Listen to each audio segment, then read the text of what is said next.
Iniciamos mais um Elga e Você, o nosso programa, sempre com muita informação e conteúdo com credibilidade, e eu adoro estar aqui com vocês. Hoje o nosso programa está assim muito especial. Recebemos a desembargadora, doutora Clarice Claudino, maravilhosa, que nos presenteou com todo o seu conhecimento e sua experiência, falando sobre mediação e conciliação, que é a nossa tendência agora. Olha, qual é a porta mais eficiente para a gente bater primeiro? Vai ser a conciliação, ou seja, é um caso de relacionamento continuado ou não? Fique aqui comigo que o Elga e Você está apenas começando.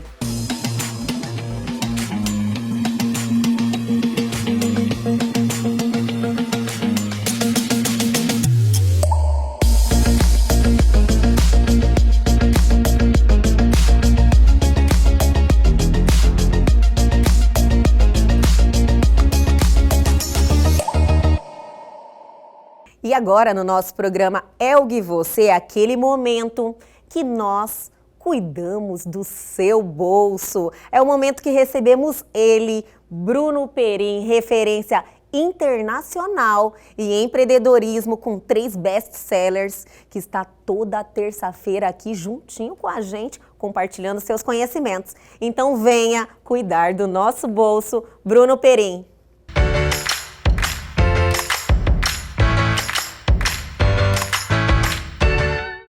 E aí, pessoal do programa Elga e Você, mais uma vez compartilhando com vocês aqui um pouquinho de empreendedorismo.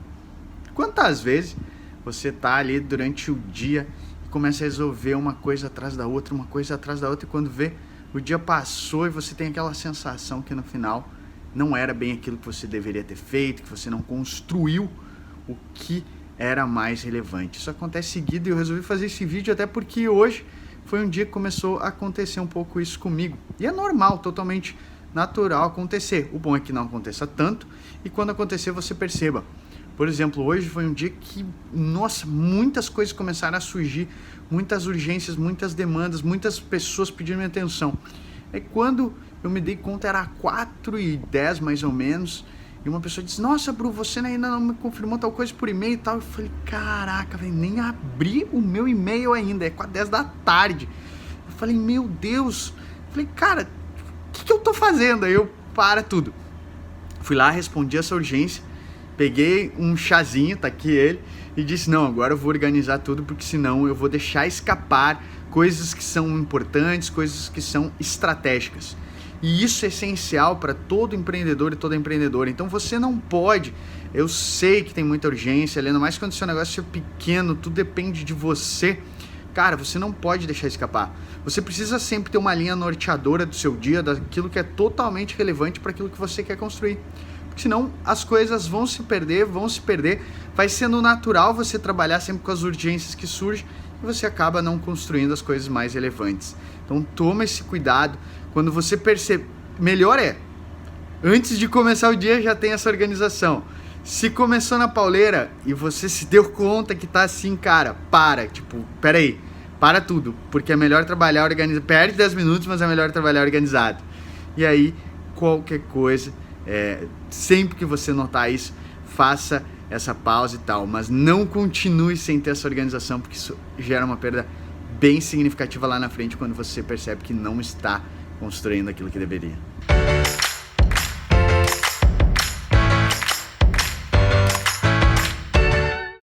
E aí, gostaram da dica do Bruno Perim de hoje? Ele simplesmente arrasa sempre e está aí todas as terças-feiras aqui no Elga e Você, cuidando do nosso bolso. Quer entrar em contato com ele? Os canais de comunicação estão aí na sua tela, mas segue o baile. Nós só estamos começando, esquentando e agora é aquele momento que deixamos vocês informados. Chegou a hora do nosso radar, do nosso quadro de notícias.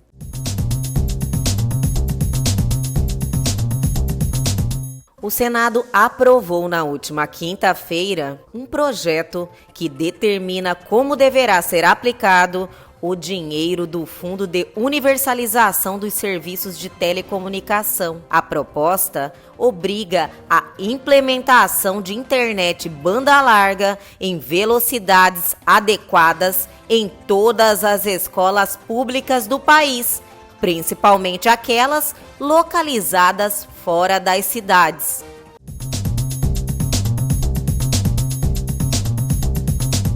Facebook identifica 22,1 milhões de conteúdos com discurso de ódio no terceiro trimestre de 2020. Relatório de transparência da rede social indicou que a cada 10 mil visualizações de publicações em todo o mundo, 10 a 11 delas continham algum material do tipo.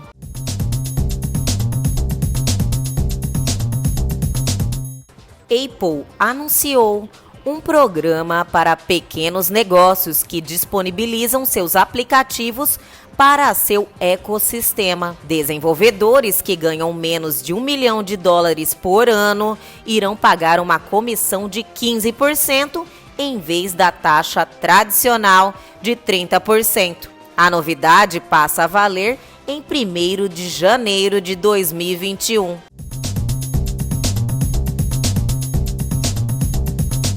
É fake.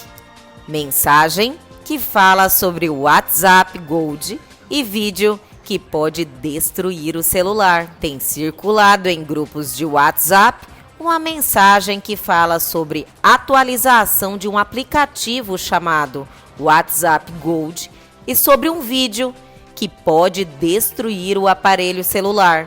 A mensagem diz que trata-se de um vírus e é sério, mas ela é fake.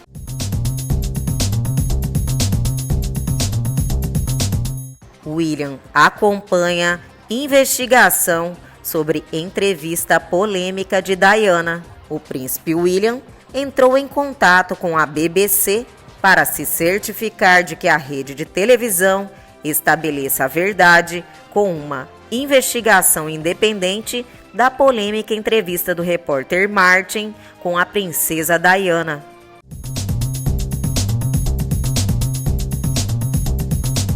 E aí já estão ligadíssimos em tudo que está acontecendo, tudo que está bombando no Brasil e no mundo, mas tem muito mais ainda. Fica aqui comigo que a gente já volta com uma entrevista sensacional. É rapidinho.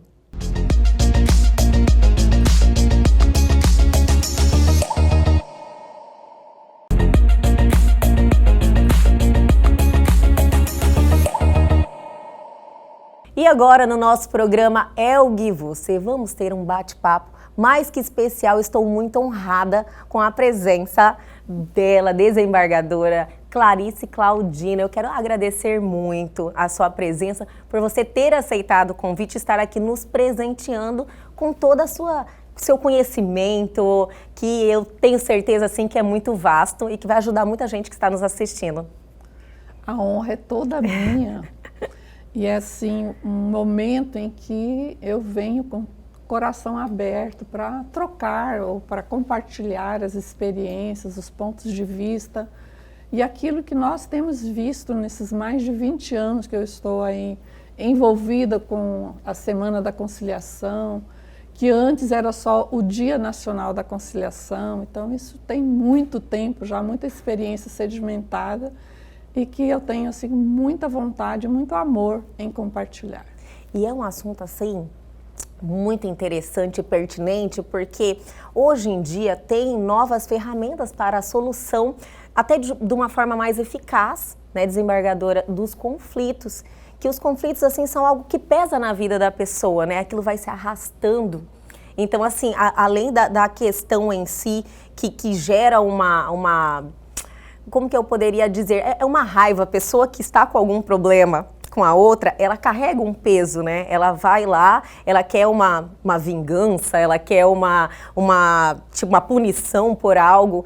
Então, e eu acredito que a mediação e a conciliação, ela busca tirar esse peso, resolver de uma forma mais célere e que a pessoa saia mais satisfeita, talvez, né?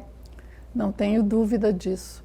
E nós chamamos isso do custo emocional do processo, que pode e deve ser estimulado a ser evitado. Muitas pessoas adoecem porque não sabem lidar com essa energia pesada, com esse rancor, com essa mágoa, transfere para a mão do juiz, terceiriza essa solução, mas continua vinculada com aquele emocional todo emaranhado, todo conturbado por emoções que ela não olhou. E hoje a tendência é, depois de uma cultura já esgotada, esse nosso modelo de cultura litigiosa no Brasil, de uma década para cá, nós, que eu digo Poder Judiciário, tomou para si essa vontade de mostrar para a população que o Poder Judiciário é feito por todos nós. E que nós podemos fazer um Poder Judiciário mais leve, mais eficiente, a partir de uma nova concepção, de uma nova filosofia de vida, de uma nova maneira de olhar o conflito. Ter conflito é inerente ao ser humano. E nós só crescemos, só aprendemos mediante esses conflitos. Mas culturalmente nós fomos ensinados a ver o conflito como algo ruim, como algo negativo. E quando temos algo negativo, algo ruim, nós queremos delegar ele para outra pessoa. Sim. E aí isso formou essa cultura de tudo ir para o judiciário. E nem tudo que vai para o judiciário se resolve mediante uma sentença. O que eu vejo assim, até por essas novas ferramentas, que eu acredito que é algo que não volta mais, é uma tendência, né, que vai se instalar cada vez mais, mas que o judiciário vai ser o último recurso, né? Para chegar no judiciário, realmente tem que não ter conseguido alguma solução mediante a mediação, conciliação, né? Essa é a ideia que está vigente hoje na política judiciária de tratamento adequado de conflitos.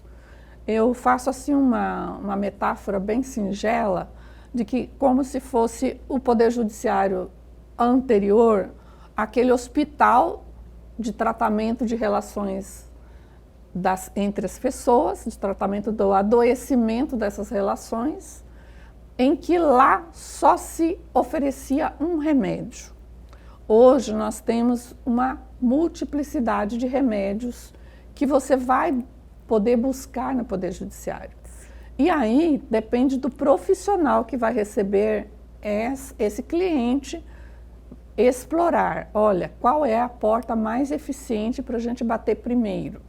Vai ser a conciliação, ou seja, é um caso de relacionamento continuado ou não. Se for, por exemplo, uma batida no trânsito entre duas pessoas que não têm relacionamento nenhum, não tem nenhum vínculo né, a ser mantido, a conciliação é a porta ser, então, pedido socorro. Vai lá pedir o remédio para aquela patologia. Se é um relacionamento, uma intercorrência entre vizinhos, é um relacionamento, você vai ter que conviver com aquele vizinho, tendo processo ou não, resolvendo ou não. Aí a mediação entra como o medicamento adequado, como a solução, ou seja, a ferramenta adequada para tratar aquele tipo de conflito. E nesse cenário todo nós ainda incrementamos outras ferramentas, como as oficinas de parentalidade, que são adequadas para aqueles casos que vão para a mediação, mas que antes da mediação a gente faz um preparo de conscientização para as pessoas nessa oficina. O que seria essa oficina?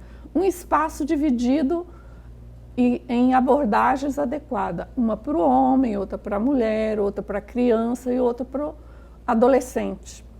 Sim. Porque a abordagem, para eles entenderem qual é o papel de cada um nesse cenário de separação ou de dissenso entre guarda, entre alimentos, é preciso que cada um receba um tipo de incentivo para olhar qual é o seu papel mais adequado diante daquele conflito.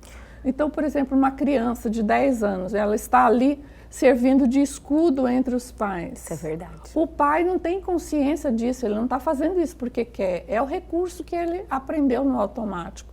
A mãe do mesmo jeito. E a criança não sabe como se comportar no meio disso e fica numa mistura de sentimentos que faz muito mal para ela. Com então aí a certeza. gente ensina como a criança lidar melhor com essa situação. Como pai, despertar, puxa vida, eu estou fazendo do meu filho uma arma, isso não é bom para ele. Para a mãe, da mesma coisa. Então, são espaços de consciência.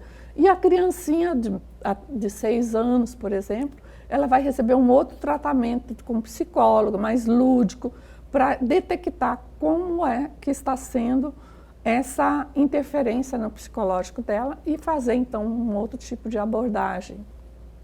E esses espaços, então, eles acabam criando uma consciência melhor, trabalham o emocional dessas pessoas e depois, quando elas vão para uma sessão de mediação, elas já estão com outro olhar, com uma outra visão.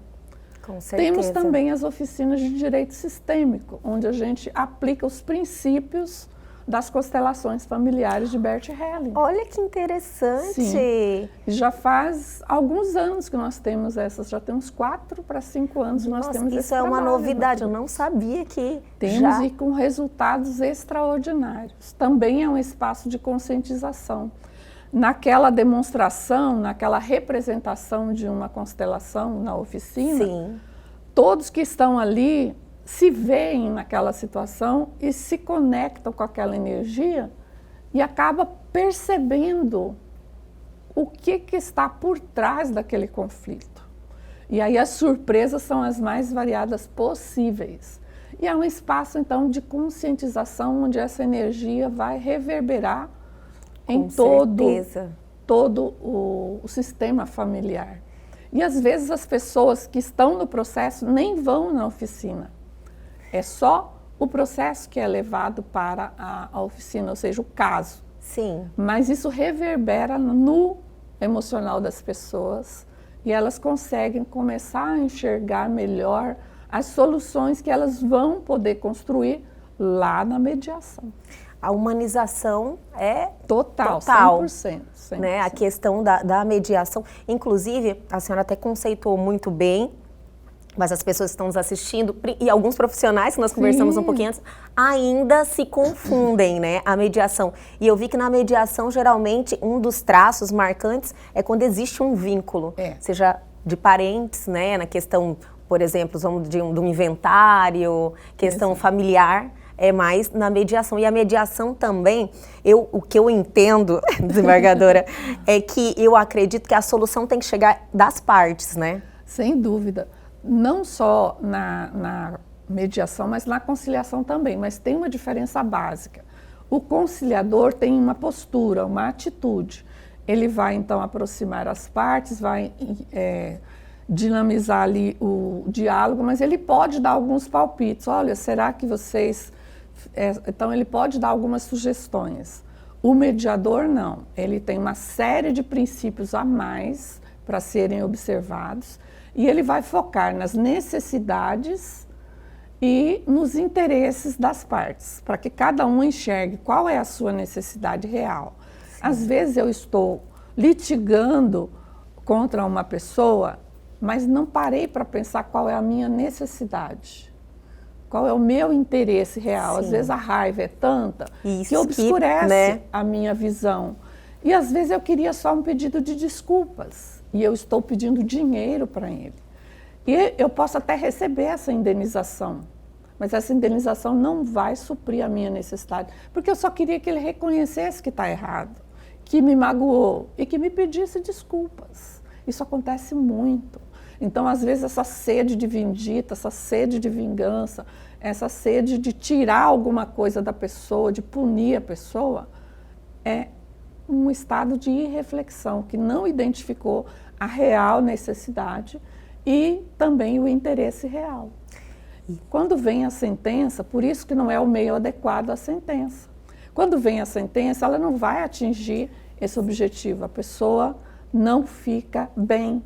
Ela não pacifica interiormente. Sim. Agora, quando ela vai para uma mediação, que o mediador vai, então, trabalhando isso para que ela enxergue qual é o verdadeiro interesse dela, qual é o verdadeiro interesse da outra parte, qual é a verdadeira necessidade dela, qual é a verdadeira necessidade da outra parte, elas podem, então, chegar a um denominador comum onde os interesses e as necessidades se conjugam de uma forma perfeita para que todas saiam com a sensação de que ganharam. Eu gosto muito de um exemplo bem simplesinho que é muito citado. Um pai estava com 2 filhos brigando por causa de uma laranja. Ele chegou, mas por que vocês estão brigando por causa da laranja? Pá, cortou a laranja no meio, deu a metade para um, a metade para o outro. E eles continuaram brigando. Continuaram brigando, porque não era aquilo que ele não perguntou o que você quer com essa laranja. Qual é a parte da laranja que te interessa? Olha, interesse e necessidade. Sim. Se ele tivesse perguntado antes, ele ia saber que um queria a casca para fazer um doce. O outro queria a polpa para fazer o suco. Não era tão simples eles se entenderem, resolverem e cada um sair dali plenamente satisfeito. Então, isso é mediação. Isso retrata mediação. muito bem e todo mundo chega a uma verdadeira satisfação, né? E sai dali feliz. Sim. Isso que importa. Desembargadora. Pacificado interiormente. Isso que é a maravilha. Eu quero continuar o nosso papo, mas vamos segurar um pouquinho, está maravilhoso, né? Mas eu só vou chamar o intervalo, é rapidinho, a gente já volta.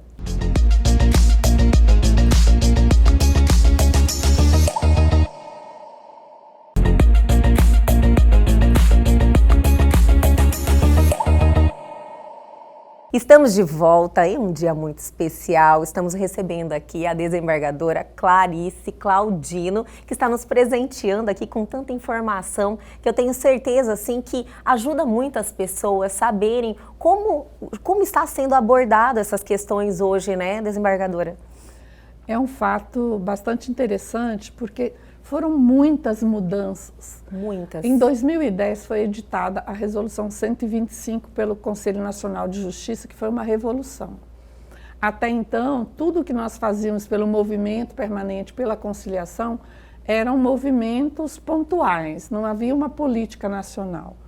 Embora nós já estejamos agora na 15ª Semana da Conciliação, que vai ser do dia 30 desse mês de novembro ao dia 4 de dezembro, nós ainda não tínhamos instrumentos para fazer com que isso virasse um padrão em todos os tribunais. E essa resolução veio fazer isso. Olha que maravilha. Transformou nessa padronização, não só a mediação foi introduzida, mas também deu uma repaginada, um ar de profissionalização na conciliação que até então a gente fazia por pura intuição. Isso é verdade. E aí então trouxe essa profissionalização que eu reputo um momento dos mais importantes nessa seara da pacificação social. E a partir disso também veio, logo alguns anos depois, veio uma outra resolução muito importante, a 225, que instituiu a justiça restaurativa no Brasil, que é algo também que é uma outra porta que nós também já ofertamos para os nossos jurisdicionados, que são os círculos de construção de paz. Uma ferramenta muito simples e altamente eficiente para, então, nos ensinar a dialogar, a construir valores. Sim. Sabe, aquele formato tradicional lá dos aborígenes, aquela tradição em que quando na tribo tinha um problema, todos se reuniam e se responsabilizavam por dar, então, uma atenção para aquele problema. Sim. Até que se encontrasse uma solução. E isso hoje nós fazemos na justiça restaurativa. No nosso tribunal nós temos várias comarcas já com esse tipo de serviço, nos CEJUSCs, que são os centros judiciários onde temos a mediação, onde temos a conciliação, onde temos as oficinas, onde temos também as oficinas de parentalidade e as de direito sistêmico, e mais os círculos de paz. Então, olhem quantas portas. Sim. O advogado tem à sua disposição para bater antes de judicializar ou antes de entregar na mão do Estado juiz. E essa é a minha dúvida. Essas ferramentas que não são litigantes ainda, porque não ingressaram com o processo, que os que estão conflitantes lá, que têm o problema, eles podem bater onde? Tipo assim, olha, eu tenho um problema, desembargadora, hoje eu procuro onde? O CEJUSC? Onde eu vou? É muito boa a sua pergunta, perfeita. Porque nós temos duas situações. Se o processo já está em curso, ele vai procurar, o advogado do caso vai pedir para o juiz do processo, olha, me manda para mediação, ou vamos tentar uma oficina de parentalidade para que eles possam entender até onde vai a conjugalidade, separar isso da parentalidade, porque a gente não tem ex-pai, a gente não tem ex-filho, a gente tem ex-consorte. Né? Mas está tudo misturado aqui dentro e a gente às vezes não consegue distinguir o que está impactando na parentalidade, que é o que vai permanecer, ou na conjugalidade, que é o que está acabando, é o que já se dissolveu.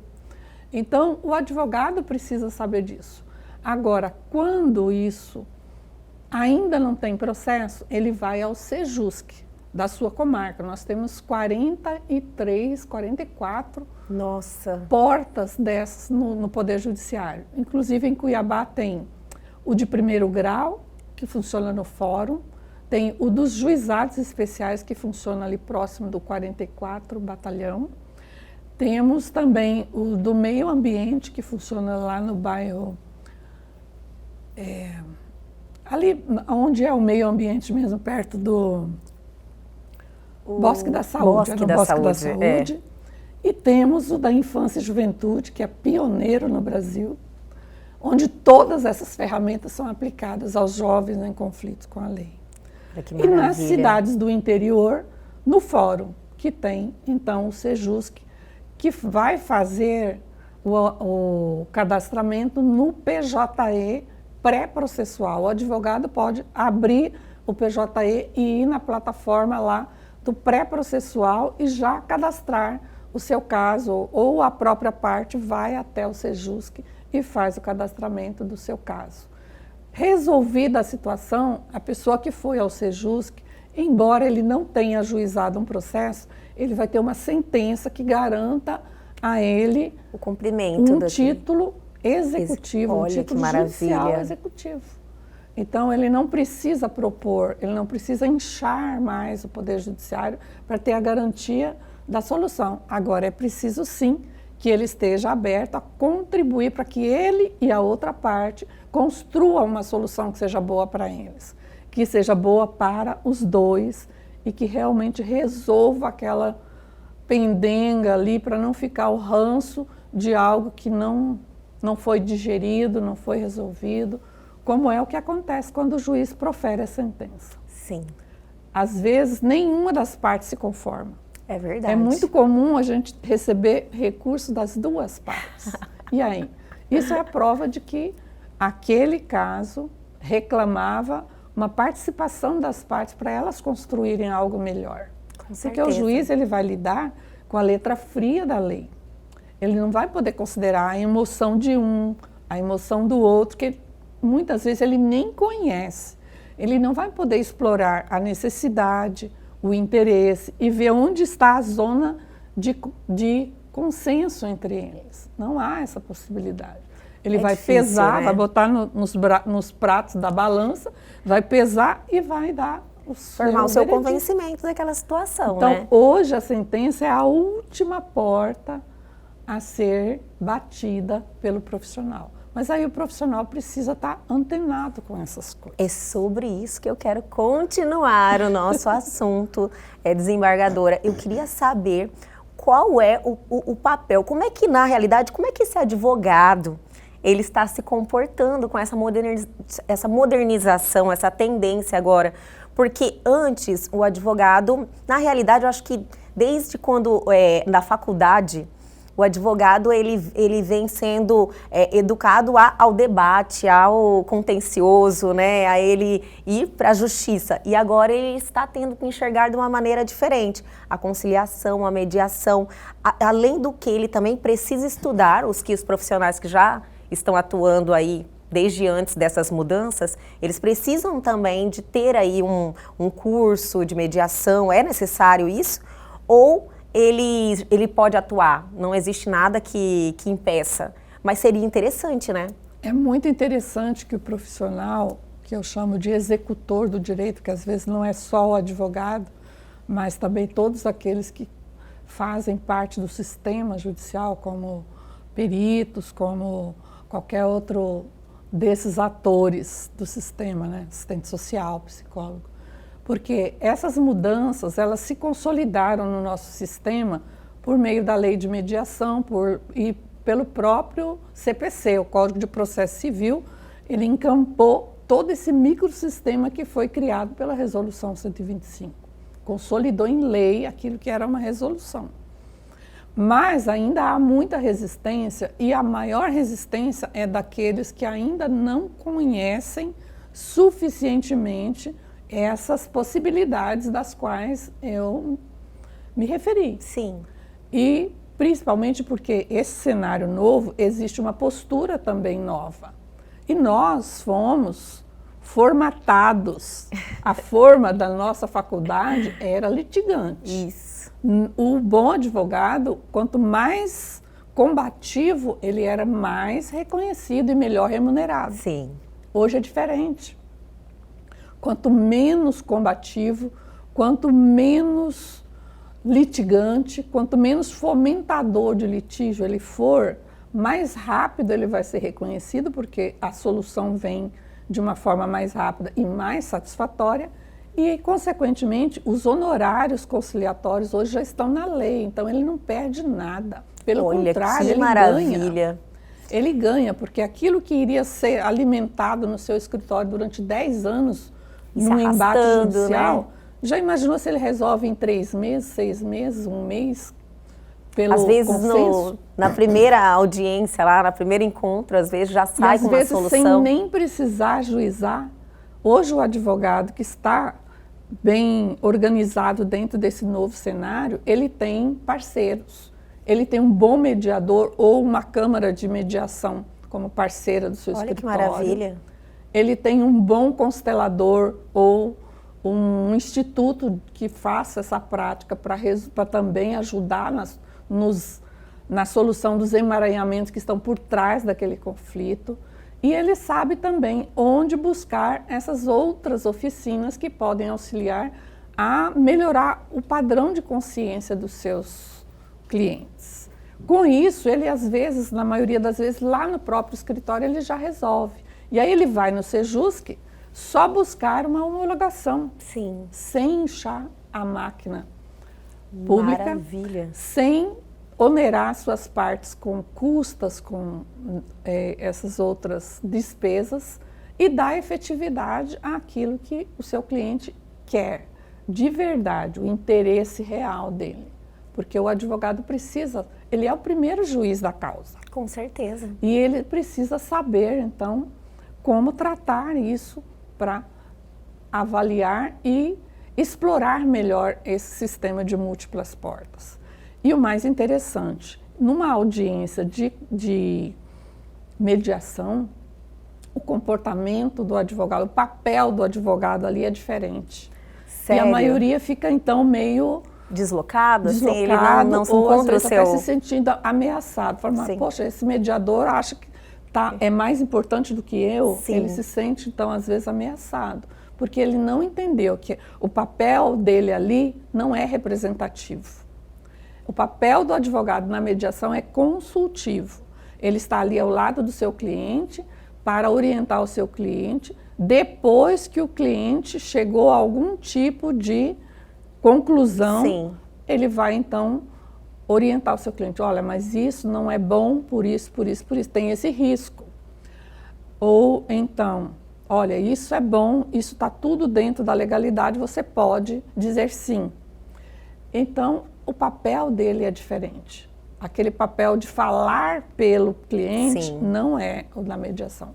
A voz e a vez na mediação é o cliente.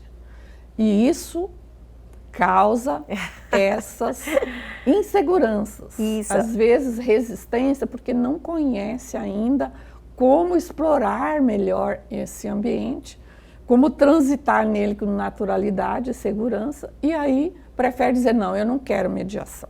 Já ser contra. Quando poderia muito bem ter se louvado daquela ferramenta e ter resolvido. Com toda certeza. É uma questão de se adequar né, o que está acontecendo e realmente ver que isso é o melhor caminho para todos, né? Só da forma mais célere, da pessoa sair mais satisfeita, então já é o caminho mais correto a seguir. Desembargadora, eu quero continuar, tem muito ainda que a gente precisa conversar. Tem a questão dos processos agora serem online, né? Tudo virtual, pandemia, mas... Esse é um assunto deveras interessante. Vai ser do próximo bloco. Vou chamar o intervalo, mas a gente já volta com mais doutora Clarice Claudino.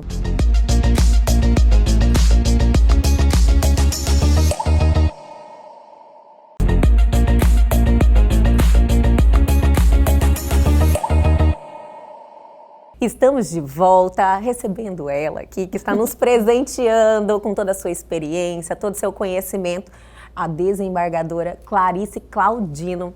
O bate-papo está maravilhoso, eu tenho que elogiar mais uma vez, estou adorando. Estamos aí fazendo 3 blocos, porque realmente o assunto é muito interessante. E agora? Agora, tudo virtual, audiências online, teve pandemia, como é que está esse período?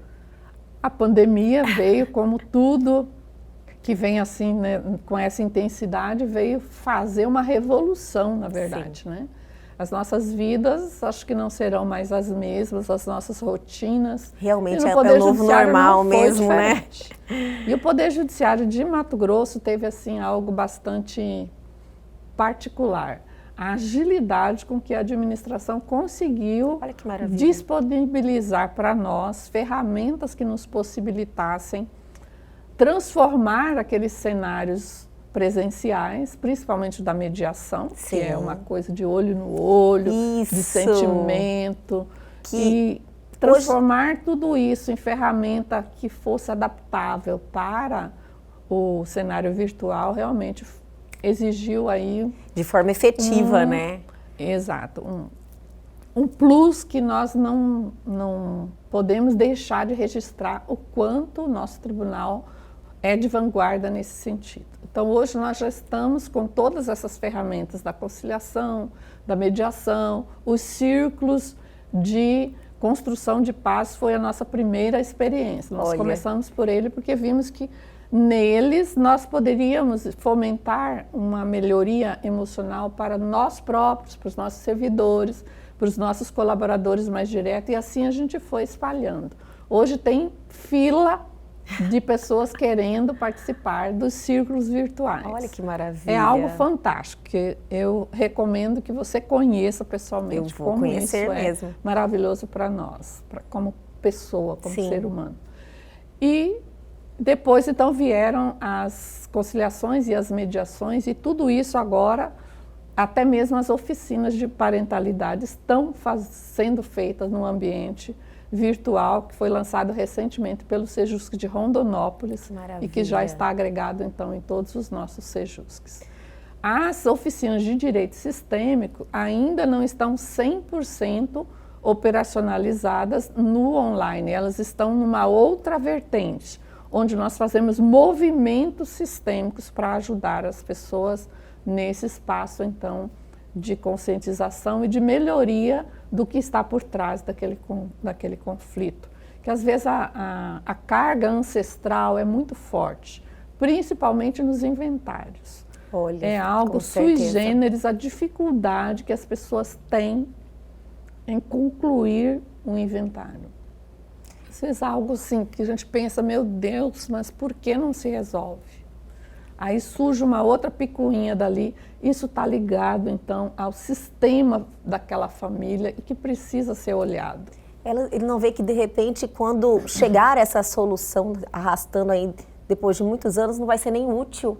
Não. Né? Ou o gasto também, que aquilo ali gera. E às vezes as pessoas que começaram aquilo já nem estão mais aqui nesse plano. Sim.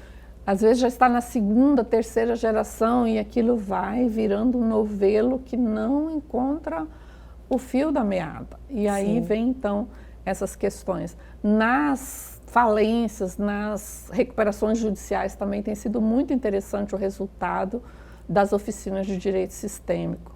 Agora, um caso emblemático que a gente até conta num livro que vai ser lançado recentemente, que nós fomos coautoras, mostrando casos práticos de aplicação da oficina de direito sistêmico, é um caso de uma adolescente do Pomeri, em que foi feito todo esse trabalho com a metodologia das constelações e o resultado foi Olha que maravilhoso. maravilha. Era então um intrincado problema do sistema na família, em que às vezes a gente assume o papel do outro, está no lugar errado. Aquele filho que toma o lugar do pai, que quer ser maior do que o pai, ele causa um distúrbio nessa família. Ele faz, então, o que a gente chama de emaranhado. Então, cada um tem que ter o seu papel, cada um tem o seu lugar. Por isso que tem a lei número 1, que é o pertencimento. Eu tenho o direito de pertencer ao meu sistema familiar. Porém, nesse sistema familiar, eu tenho o meu lugar. Eu sou a fila número 3, eu não sou a fila número 1. Se eu tenho atitudes da fila número 1, eu estou tomando o lugar dela. E aí eu interfiro no destino dela e misturo com o meu e acaba gerando conflitos e sofrimentos. Ali vai ter então um novelo que não deixa a vida fluir. Às vezes não só a minha, mas às vezes a dele também. Você vê que o Poder Judiciário assumiu um papel, né, mexendo mesmo com o desenvolvimento pessoal da pessoa, é uma conscientização humana, né? Então usou outras ferramentas que realmente vai mudar tudo. Inclusive estava sobrecarregado, né? Verdade. O sistema judiciário estava sobrecarregado e eu acredito com essa nova forma de olhar e trabalhar esses conflitos, eu tenho certeza que em poucos anos nós vamos viver uma outra realidade. Ao longo do tempo, a tendência é essa. Embora não seja o principal objetivo diminuir estoque, mas tem diminuído. Nós já passamos dos 100 milhões de processos no Brasil. Há 10 anos atrás, nós tínhamos 106 milhões de processos no Brasil e 200 milhões de brasileiros. Se cada processo tem 2 partes, já imaginou que cada um de nós tinha, em tese, a responsabilidade por, no mínimo, 1 processo a cada 2 pessoas? Então, era uma coisa assim absurda. Em lugar nenhum do mundo tem essa estatística. Então, hoje nós já estamos com menos de 80 milhões.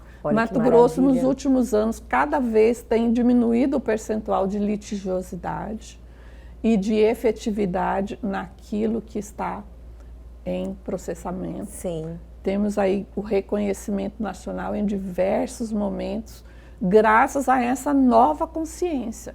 E o papel dos magistrados também é muito importante, porque o magistrado também precisa mudar a mentalidade. Isso é verdade. Mudar a sua forma de atuar. Quando eu vejo alguém entrando na minha sala, ou numa sala de audiência, eu não posso mais imaginar que é só alguém que está entrando. Ele entra com toda a sua ancestralidade, com toda a sua história, e eu preciso respeitar isso. E esse olhar respeitoso do magistrado suaviza todo o ambiente, faz toda a diferença. E o advogado também pode adquirir essa mesma postura. E isso vai virando uma filosofia de vida. Isso. E isso humaniza como nunca toda a nossa vida, todos os nossos ambientes, todas as nossas relações. Com certeza. E nós temos ainda uma ferramenta também assim transcendental chamada CNV, Comunicação Não Violenta. Ela permeia todos esses novos saberes. Com certeza. Eu estive já com profissionais conversando sobre comunicação não violenta. E ela é utilizada na mediação, na conciliação e em todos esses novos saberes que nós estamos divulgando e propagando e praticando, ela está presente. Porque primeiro eu tenho que saber que não posso julgar, criticar, rotular. O certo e o errado, essa dualidade, ela precisa ser revista como valor para mim. O que está certo para mim não necessariamente está certo para você. Sim. E eu preciso entender isso e respeitar. Se eu já olho julgando, eu já fechei essa porta. Eu já bloqueei a comunicação. Sim. E a comunicação é tudo. E aí nós voltamos ao princípio em que tudo está interligado. a comunicação está interligada com o direito, que está interligada com a humanização, que está interligada com a vida. Nós somos um corpo. Se eu machucar meu dedinho, meu corpo inteiro sente e trabalha para reorganizar meu dedinho. Sim. E assim é a vida, o universo, tudo gira no mesmo sentido, né? E isso é maravilhoso. A física quântica está aí para demonstrar para nós que tudo é matéria, que tudo é a mesma energia, né? Que tudo é energia, só muda o estado de condensação dessas energias. Desembargadora, a senhora tem um olhar totalmente diferenciado para a humanização, né? Buscou, eu acredito, muito ter mais conhecimento. E isso faz uma diferença assim, enorme, inclusive para olhar a mediação, conciliação. Isso é uma tendência dos magistrados, dos desembargadores, eles estão aceitando também dessa forma, que ter esse conhecimento, olhar dessa forma, vai melhorar as relações? Ou é algo que tá difícil? Não tá difícil não. A gente sabe o que aquela máxima que diz que o conhecimento ele dá um efeito, mas o exemplo é o que arrasta. Sim. E eu tenho percebido isso, que em alguns tempos, assim, muito lá atrás, me rotulavam como ingênua, como algo assim, alguém muito sonhadora. Hoje não, hoje todo mundo já respeita e vê isso como uma filosofia de vida mesmo, Sim. que muitos acham interessante, às vezes aderem em parte, às vezes em menor parte, mas isso a gente já tem um trânsito assim, muito leve, muito bacana no nosso ambiente. Então, eu vejo isso como uma tendência mesmo. Aliás, o que nós estamos fazendo aqui nessa experiência terrena? Sim. Evolução. Evolução. E a evolução do ser humano passa necessariamente por entender e respeitar a humanidade do outro, porque quando eu respeito a sua humanidade, estou respeitando a minha também. Então, certeza. isso é a vida, né? A dinâmica da vida, eu acho que está agora na pandemia mais do que nunca, Com certeza. nos mostrando isso. Precisamos evoluir. E evoluir, no meu modo de viver, é viver com qualidade de paz. Não é ausência de conflito, é paz. É ter certeza de que tudo tem um propósito, de que tudo tem uma solução e de que eu sou responsável por essa solução. Com certeza. E é isso.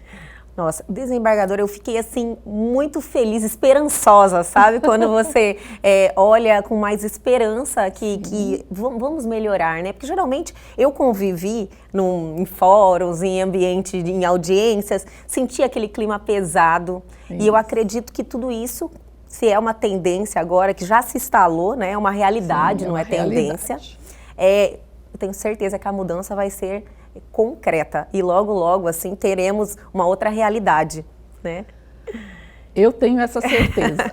E convido a todos a trabalharem também a partir do seu próprio potencial, porque todos nós temos a luz aqui dentro, temos todas as ferramentas de melhoria e de capacitação das nossas virtudes, mas a ferramenta, o único que pode manuseá-la sou eu, a minha sou eu, a sua é você, e é você com você.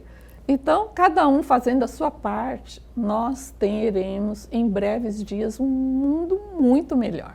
Eu sempre penso, o que mundo eu quero para os meus netos? Tenho 7 netos. E que mundo que eu quero? Eu sou responsável por deixar pelo menos sementes desse mundo que eu quero, que eu desejo para eles. E também fomentar na mente deles que eles também são responsáveis, desde pequenininhos, por construir aquilo que eles acham que é o bom para eles, porque aí vai ser o bom para o outro também. Maravilhoso. Olha, desembargadora, quero te agradecer muito a sua presença, eu me senti muito honrada, tenho certeza que todo mundo que passou aí esse tempo com a gente também, e quero te convidar para voltar novamente, nos presentear com a sua presença. Obrigada, eu só queria retificar que eu tenho 8 netos, porque embora um não tenha sobrevivido, ele é meu neto e eu reconheço e dou lugar para ele. E isso faz parte também desse aprendizado, você vê que a gente ainda está se adaptando, às vezes a gente esquece que os que não estão aqui no plano visível Sim, não também, deixaram de existir. com certeza. E eu estou sempre às ordens, gosto muito de compartilhar, gosto muito de aprender também coisas novas. E as suas perguntas foram assim muito felizes, porque foram assim extraindo coisas que eu nem tinha pensado sobre elas e que foram fluindo. Ai, que maravilha! Então, muito essa obrigada. sua espontaneidade ajuda muito a gente a ficar de bem com a câmera e a lidar bem com essa situação que não é o nosso dia a dia. Muito obrigada. Eu que agradeço. Agradeço e logo, logo estaremos juntas novamente. Muito obrigada. Obrigada eu. E o Elga e Você de hoje fica por aqui, mas amanhã nós estamos de volta às 21h30. Perdeu algo? Quer entrar em contato com a gente? Os nossos canais de comunicação estão aí na sua tela e tem também o nosso canal no YouTube. Entre lá, se inscreva, reveja essa entrevista e muitas outras maravilhosas que estão lá à sua disposição. Aguardo vocês amanhã aqui na TV Pantanal, canal 22.1.